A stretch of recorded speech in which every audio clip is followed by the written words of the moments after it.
Driving ഇഷ്ടപ്പെടുന്ന എല്ലാവർക്കും വീഡിയോയിലേക്ക് സ്വാഗതം. നിങ്ങളോട് സംസാരിച്ചു കൊണ്ടിരിക്കുന്നത് ഞാൻ സജീഷ് ഗോവിന്ദൻ. ഈ ചാനലിൽ അപ്ലോഡ് ചെയ്യുന്ന വീഡിയോസൊക്കെ നിങ്ങൾ കണ്ടു കഴിഞ്ഞാൽ നിങ്ങൾക്ക് ഒരുപാട് കാര്യങ്ങൾ മനസ്സിലാക്കാൻ വേണ്ടിയിട്ട് പറ്റും. അതൊക്കെ നിങ്ങൾ ഡ്രൈവ് ചെയ്യുന്ന സമയത്ത് പ്രാക്ടീസ് ചെയ്ത് നോക്കുക, എന്നാൽ മാത്രമേ നിങ്ങൾക്ക് ഉപകാരം കിട്ടുകയുള്ളൂ. ഇന്ന് പറയാൻ പോകുന്നത് എന്താണെന്ന് വെച്ച് കഴിഞ്ഞാൽ, ഡ്രൈവിങ്ങിൻ്റെ തുടക്കക്കാർക്ക് പലപ്പോഴും ഉണ്ടാകുന്ന ഒരു പ്രശ്നത്തെ പറ്റിയിട്ടാണ്. എന്നെ ഇന്നലെ ഒരാൾ വിളിച്ചിരുന്നു. എൻ്റെ വണ്ടിയുടെ ഹാൻഡ് ബ്രേക്ക് എനിക്ക് റിലീസ് ചെയ്യാൻ വേണ്ടിയിട്ട് പറ്റുന്നില്ല, ടൈറ്റായിട്ട് ഉണ്ട്. അതെന്താണ് അങ്ങനെ സംഭവിക്കുന്നത്, എനിക്ക് എത്ര ശ്രമിച്ചിട്ടും റിലീസ് ചെയ്യാൻ പറ്റുന്നില്ല, എങ്ങനെയാണ് റിലീസ് ചെയ്യേണ്ടതെന്ന് ചോദിച്ചിട്ട് വിളിച്ചിരുന്നു. അപ്പോൾ ഈ ഒരു പ്രോബ്ലം പലർക്കും ഉണ്ടാവാറുണ്ട്. ഹാൻഡ് ബ്രേക്ക് എങ്ങനെ ഉപയോഗിക്കണമെന്ന് കറക്റ്റായിട്ട് അറിയില്ല. ഹാൻഡ് ബ്രേക്ക് ഉപയോഗിക്കാൻ നിങ്ങൾ അറിഞ്ഞിരിക്കണം. ഹാൻഡ് ബ്രേക്ക് എമർജൻസി ആയിട്ട് എങ്ങനെ ഉപയോഗിക്കണമെന്ന് നിങ്ങൾ അറിഞ്ഞിരിക്കണം. ഹാൻഡ് ബ്രേക്കിൽ കുടുങ്ങിപ്പോകുന്ന ഒരുപാട് ആളുകളുണ്ട്. എവിടെയെങ്കിലും പാർക്ക് ചെയ്ത് വെച്ച സ്ഥലത്ത് നിന്ന് പിന്നീട് വണ്ടി എടുക്കാൻ നോക്കുമ്പം ഹാൻഡ് ബ്രേക്ക് റിലീസാക്കാൻ വേണ്ടിയിട്ട് പറ്റുകയില്ല. ചില സമയത്ത് ഇങ്ങനെ കുടുങ്ങിപ്പോകും. അത്തരം സാഹചര്യങ്ങളിൽ നമ്മൾ എന്താണ് ചെയ്യേണ്ടത്, എങ്ങനെയാണ് ഹാൻഡ് ബ്രേക്ക് കുടുങ്ങിപ്പോകുന്നത്, എന്തുകൊണ്ടാണ് അങ്ങനെ സംഭവിക്കുന്നത് തുടങ്ങിയ കാര്യങ്ങളൊക്കെയാണ് ഇന്നത്തെ വ്ളോഗിൽ പറയുന്നത്. അപ്പോൾ നിങ്ങൾ വ്യക്തമായിട്ട് മനസ്സിലാക്കിയിരിക്കണം. ഹാൻഡ് ബ്രേക്കിനെ പറ്റിയിട്ട് നിങ്ങൾ അറിഞ്ഞിരിക്കണം. ആദ്യമായിട്ട് നിങ്ങൾ മനസ്സിലാക്കേണ്ടത്, നമ്മൾ ഹാൻഡ് ബ്രേക്ക് എൻഗേജ്ഡ് ആക്കി കഴിഞ്ഞാൽ എന്താണ് സംഭവിക്കുക? ടയർ ലോക്കായി അവിടെ നിൽക്കും. അപ്പോൾ നിങ്ങൾക്ക് തോന്നും എല്ലാ ടയറും ലോക്കായി നിൽക്കുമോ? ബാക്കിൽ 2 ടയറിലേക്ക് മാത്രമാണ് ഹാൻഡ് ബ്രേക്ക് കണക്റ്റ് ആക്കിയിട്ടുള്ളത്. അപ്പോൾ നിങ്ങൾ ഹാൻഡ് ബ്രേക്ക് എൻഗേജ്ഡ് ആക്കി കഴിഞ്ഞാൽ ബാക്ക് ടയർ ലോക്കായി അവിടെ നിൽക്കും. എൻഗേജ്ഡ് ആക്കി വെച്ച് കഴിഞ്ഞാൽ സംഭവിക്കുന്നത് അതാണ്. ഇനി എങ്ങനെയാണ് ഇത് ഓപ്പറേറ്റ് ചെയ്യേണ്ടത്, ഓപ്പറേറ്റ് ചെയ്യുമ്പോൾ ലോക്കായി പോകാൻ കാരണം എന്താണ് തുടങ്ങിയ കാര്യങ്ങളൊക്കെ നിങ്ങൾ പ്രാക്ടിക്കലായിട്ട് കണ്ട് മനസ്സിലാക്കുക. ഞാനത് പ്രാക്ടിക്കലായിട്ട് കാണിച്ചു തരാം. ഇപ്പോൾ നിങ്ങളോട് മറ്റൊരു കാര്യം പറയാനുള്ളത് എന്താണെന്ന് വെച്ച് കഴിഞ്ഞാൽ, 1 മിനിറ്റിൽ താഴെയുള്ള ഷോർട്ടായിട്ടുള്ള ഡ്രൈവിംഗ് ടിപ്സ് നിങ്ങൾക്ക് കാണണമെന്നുണ്ടെങ്കിൽ സജീഷ് ഗോവിന്ദൻ എന്ന എൻ്റെ ഇൻസ്റ്റാഗ്രാം പേജ് നിങ്ങൾ ഫോളോ ചെയ്യുക. അതിൽ ഷോർട്ടായിട്ടുള്ള ഡ്രൈവിംഗ് ടിപ്സ് കുറേ വരുന്നുണ്ട്. ഇൻസ്റ്റാഗ്രാം പേജിൻ്റെ ലിങ്ക് ഞാൻ ഈ വീഡിയോയുടെ ഡിസ്ക്രിപ്ഷനിൽ കൊടുത്തിട്ടുണ്ട്, നിങ്ങൾ നോക്കുക.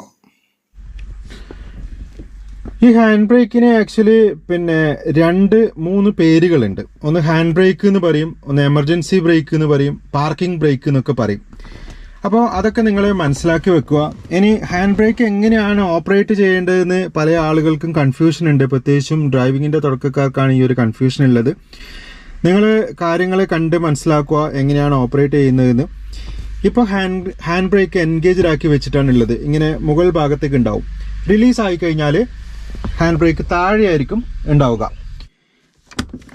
ഹാൻഡ് ബ്രേക്ക് ഇങ്ങനെ മുകളിലേക്ക് വലിച്ചു വെക്കുന്നതിനാണ് എൻഗേജ്ഡ് ആക്കുക എന്ന് പറയുന്നത്. അപ്പോൾ ഇങ്ങനെ വലിക്കുന്ന സമയത്ത് വളരെ ഈസി ആയിട്ട് നിങ്ങൾക്ക് ഇത് പിടിച്ച് മുകളിലേക്ക് വലിക്കാം. ഇനിയിപ്പോൾ ഇത് റിലീസ് ചെയ്യണമെന്നുണ്ടെങ്കിൽ വെറുതെ താഴത്തോട്ടാക്കിയാൽ റിലീസ് ആവില്ല. ഇതിപ്പോൾ ലോക്കായി നിൽക്കുകയാണ്. ഈ ലോക്ക് വിടുവിക്കണമെന്നുണ്ടെങ്കിൽ നിങ്ങൾ എന്ത് ചെയ്യണം? ഇവിടെ ഒരു ബട്ടൺ ഉണ്ട്, ഇതിങ്ങനെ പ്രസ് ചെയ്യണം. ഇങ്ങനെ പ്രസ് ചെയ്തിട്ട് താഴത്തേക്ക് ആക്കണം. ഇങ്ങനെയാണ് ഹാൻഡ് ബ്രേക്ക് റിലീസ് ചെയ്യേണ്ടത്. അത് നിങ്ങൾക്ക് ക്ലിയർ ആയിട്ടുണ്ടാവും വിചാരിക്കുന്നത്. എൻഗേജ്ഡ് ആക്കാൻ വേണ്ടിയിട്ട് ജസ്റ്റ് വലിക്കുക, റിലീസ് ആക്കാൻ വേണ്ടിയിട്ട് ഇത് പ്രസ് ചെയ്തിട്ട് താഴത്തേക്ക് ആക്കുക. ഇനി നിങ്ങൾ മനസ്സിലാക്കേണ്ട കാര്യം, ഇത് റിലീസ് ചെയ്യുന്ന സമയത്ത് കറക്റ്റായിട്ട് നിങ്ങൾ റിലീസ് ചെയ്തിരിക്കണം. അതായത് ഇവിടെ പ്രസ് ചെയ്തിട്ട് പെട്ടെന്ന് വിട്ട് പിന്നെ താഴത്തോട്ട് ആക്കാൻ അങ്ങനെയല്ല നോക്കേണ്ടത്. ഇവിടെ പ്രസ് ചെയ്ത് ഇങ്ങനെ പിടിക്കുക, പിടിച്ചിട്ട് താഴെ ആക്കിയതിന് ശേഷം മാത്രം ഇതിങ്ങനെ റിലീസ് ചെയ്യുക. അതാണ് അതിൻ്റെ ശരിയായ മെത്തേഡ്. അല്ലെങ്കിൽ അത് കറക്റ്റ് ആവില്ല. ഹാൻഡ് ബ്രേക്ക് എൻഗേജ്ഡ് ആക്കുന്ന സമയത്ത് ചില ആളുകൾക്ക് അത് ലോക്കായി പിന്നീട് ഹാൻഡ് ബ്രേക്ക് റിലീസ് ആക്കാൻ പറ്റാത്തൊരവസ്ഥ വരാറുണ്ട്. എന്തുകൊണ്ടാണെന്ന് വെച്ച് കഴിഞ്ഞാൽ, നമ്മൾ ഹാൻഡ് ബ്രേക്ക് വലിക്കുന്ന സമയത്ത് ഒരുപാട് ശക്തി എടുത്തിട്ട് മുകളിലേക്ക് വലിച്ച് ലോക്കാക്കരുത്. അങ്ങനെ ലോക്കാക്കി കഴിഞ്ഞാൽ പിന്നീട് അത് എടുക്കാൻ കുറച്ച് ബുദ്ധിമുട്ടായിരിക്കും. കാരണം എന്താണെന്ന് വെച്ച് കഴിഞ്ഞാൽ, ഓരോ ടീത്ത് ഉണ്ട് ഇതിനകത്ത്, അതിലാണ് ഇത് ലോക്കായി നിൽക്കുന്നത്. ഇങ്ങനെ കുറച്ച് വലിച്ചാൽ ലോക്കാവും, കുറച്ചും കൂടെ വലിച്ചാൽ ലോക്കാവും. ഓരോരോ ടീത്തിലും പോയി നിന്ന് അത് ലോക്കാവുകയാണ് ചെയ്യുന്നത്. അകത്ത് അങ്ങനെയുള്ള ടീത്തുകളുണ്ട്. അപ്പോൾ നമ്മൾ ഒരുപാട് ഫോഴ്സ് കൊടുത്തിട്ട് വലിച്ചു കഴിഞ്ഞാൽ ഇത് കുറേ മുകളിലേക്ക് ഇങ്ങനെ ആയിട്ടുണ്ടാവും. അവിടെ നിന്നും ഇത് റിലീസ് ചെയ്യാൻ കുറച്ച് പാടായിരിക്കും. നിങ്ങൾ എത്ര ശ്രമിച്ചു കഴിഞ്ഞാലും ഈ ഒരു ബട്ടൺ പ്രസ്സാവുകയില്ല. ഇത് പ്രസ്സായി കഴിഞ്ഞാൽ മാത്രമല്ലേ റിലീസ് ആക്കാൻ വേണ്ടിയിട്ട് പറ്റുകയുള്ളൂ. അപ്പോൾ അങ്ങനെ വളരെ ശക്തിയായിട്ട് ഇങ്ങനെ മുകളിലേക്ക് വലിച്ചു കഴിഞ്ഞാൽ, അതായത് ഇങ്ങനെ മുകളിലേക്ക് ശക്തിയായി വലിച്ചു എന്ന് വിചാരിക്കുക, ഇതിനി പെട്ടെന്ന് റിലീസ് ആക്കാൻ വേണ്ടിയിട്ട് കഴിയുകയില്ല. നിങ്ങളിതാ ഇവിടുന്ന് എത്ര ശ്രമിച്ച് നോക്കിക്കഴിഞ്ഞാൽ ഇത് റിലീസ് ആവുകയില്ല. അങ്ങനെയുള്ള സമയത്ത് നിങ്ങൾ എന്ത് ചെയ്യണം? ഇത് ഒന്നുകൂടെ മുകളിലേക്ക് വലിക്കുക. അതായത് ഒന്ന് ശക്തിയിൽ ഇങ്ങനെ മുകളിലേക്ക് വലിക്കുക. വലിച്ചിട്ട് ഇത് പ്രസ്സായി കഴിഞ്ഞാൽ ഇതാ വളരെ സിമ്പിളായിട്ട് പ്രസ്സാവും. നോക്കിയേ, അല്ലാതെ ഇത് പ്രസ്സാവൂല. എത്ര ശ്രമിച്ചു കഴിഞ്ഞാലും പ്രസ്സാവൂല. അപ്പോൾ ഇങ്ങനെ ആയിട്ടാണ് ഇന്നലെ എന്നെ ഒരാൾ വിളിച്ചിട്ടുണ്ടായത്, റിലീസ് ചെയ്യാൻ കഴിയുന്നില്ല എന്ന് പറഞ്ഞിട്ട്. അപ്പോൾ അത് കൂടുതൽ ഹാൻഡ് ബ്രേക്ക് വലിച്ചതുകൊണ്ടാണ്, അതായത് കൂടുതൽ ശക്തിയോടെ വലിച്ച് ലോക്കാക്കി വെച്ചുകൊണ്ടാണ് അങ്ങനെ സംഭവിക്കുന്നത്. അത്ര ശക്തിയോടുകൂടി നിങ്ങൾ വലിക്കേണ്ടതില്ല. ഇപ്പോൾ ഇങ്ങനെ സംഭവിച്ചിട്ടുണ്ടെങ്കിൽ നിങ്ങൾ എന്ത് ചെയ്യണം? ഹാൻഡ് ബ്രേക്ക് ഇങ്ങനെ വലിച്ച് പിടിക്കുക, എന്നിട്ട് ഇത് ബട്ടൺ പ്രസ്സാക്കുക, എന്നിട്ട് ഇങ്ങനെ വിടുക.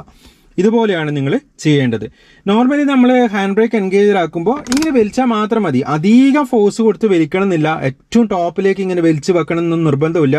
നിങ്ങളിതാ ഇതേപോലെ പിന്നെ വലിച്ച് വെക്കുക. വലിച്ച് വെച്ച് കഴിഞ്ഞാൽ ഇതാ വളരെ ഈസി ആയിട്ട് നിങ്ങൾക്ക് ഇത് പ്രസ് ചെയ്ത് താഴത്തോട്ടേക്ക് ആക്കാൻ കഴിയും. അപ്പോൾ കാര്യം നിങ്ങൾക്ക് മനസ്സിലായി എന്ന് വിചാരിക്കുന്നത് വളരെ സിമ്പിളാണ്, നമ്മൾ ചെയ്ത് പഠിക്കുക. നിങ്ങൾ വണ്ടി വീട്ടിൽ വെക്കുന്ന സമയത്ത് എപ്പോഴും പിന്നെ ഹാൻഡ് ബ്രേക്ക് എൻഗേജ്ഡ് ആക്കി വെക്കാൻ നോക്കുക. അതേപോലെ തന്നെ ഹാൻഡ് ബ്രേക്ക് എൻഗേജ്ഡ് ആക്കി വെക്കുമ്പോൾ ശ്രദ്ധിക്കേണ്ട ഒരു കാര്യം, കൂടുതൽ ദിവസം വണ്ടി അവിടെ തന്നെ വെക്കുന്നതാണെന്നുണ്ടെങ്കിൽ ഒരിക്കലും ഹാൻഡ് ബ്രേക്കിൽ വെക്കരുത്. അങ്ങനെ വെച്ച് കഴിഞ്ഞാൽ പിന്നീട് റിലീസ് ചെയ്യാൻ വളരെ ബുദ്ധിമുട്ടായിരിക്കും. ആ ഒരു സമയത്ത് നമ്മൾ ഗിയറിൽ വെക്കുക, പിന്നെ ടയർ ഉരുളാതിരിക്കാൻ വേണ്ടിയിട്ട് എന്തെങ്കിലും ബ്ലോക്കോ കാര്യങ്ങളോ വെക്കുക. ഹാൻഡ് ബ്രേക്ക് എൻഗേജ്ഡ് ആക്കി വെക്കരുത്. എവിടെയെങ്കിലും പോയി പാർക്ക് ചെയ്യുന്ന സമയത്ത് നിർബന്ധമായിട്ടും ഹാൻഡ് ബ്രേക്ക് ഉപയോഗിക്കുക. കാര്യങ്ങൾ നിങ്ങൾക്ക് മനസ്സിലായിട്ടുണ്ടാവുമെന്ന് വിചാരിക്കുന്നു. വ്ളോഗ് ഇഷ്ടമായിട്ടുണ്ടാവുമെന്ന് വിചാരിക്കുന്നു. ഇഷ്ടപ്പെട്ടിട്ടുണ്ടെങ്കിൽ തീർച്ചയായും നിങ്ങൾ ഷെയർ ചെയ്യുക. ഷെയർ ചെയ്ത് എല്ലാവരിലേക്കും എത്തിക്കുക. വീണ്ടും മറ്റൊരു വ്ളോഗിൽ കണ്ടുമുട്ടാമെന്ന ശുഭപ്രതീക്ഷയോടെ ഞാൻ സജീഷ് ഗോവിന്ദൻ. താങ്ക്